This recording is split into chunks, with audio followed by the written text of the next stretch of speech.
Bonjour, je m'appelle Lionel Baudouin et je suis référent départemental Grimpe au SDIS 33. Nous sommes aujourd'hui sous le pont d'Aquitaine, monument emblématique de notre département. L'objectif est de recruter 5 nouveaux sauveteurs au sein de notre unité. Cette sélection s'organise en 2 temps. Aujourd'hui consiste en un parcours, tout d'abord sous appareil respiratoire dans l'obscurité, où les agents, pendant 24 minutes, rencontraient différentes difficultés. À l'issue, ils ont un petit parcours avec 4 ateliers de cordes et pour finir une épreuve écrite. Dans un second temps, les meilleurs d'entre eux seront convoqués pour un entretien oral. Alors les 4 ateliers sur corde.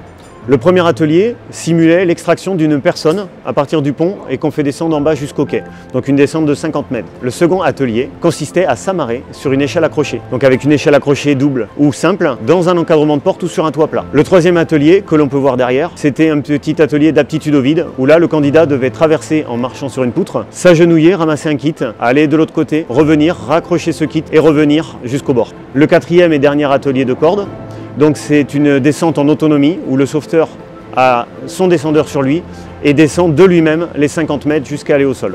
Donc ce que l'on recherchait à faire ressortir à travers tous ces ateliers, c'est que nos candidats soient tout d'abord en bonne condition physique, qu'ils aient ensuite une maîtrise d'eux-mêmes, une gestion du temps, une gestion du stress et de l'effort.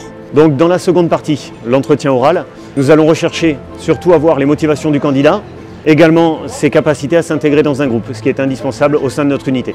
À l'issue de cette sélection, les 5 candidats qui seront retenus vont tout d'abord suivre une formation intervention en milieu périlleux de niveau 1, ce qu'on appelle l'IMP1. Cette formation se fait en interne, sur 9 jours. À l'issue, ils seront autonomes sur corde, c'est-à-dire qu'ils sauront se déplacer sur un dispositif. Ensuite, nous les enverrons en formation hors département pendant 15 jours, faire le module IMP2. Ce module-là leur permet de mettre en place une manœuvre pour pouvoir extraire une victime, peu importe la situation dans laquelle on la trouve. Ils devraient avoir fini leur formation dans une petite année, ce qui fait que leurs premières interventions devraient arriver d'ici le mois d'octobre-novembre 2024.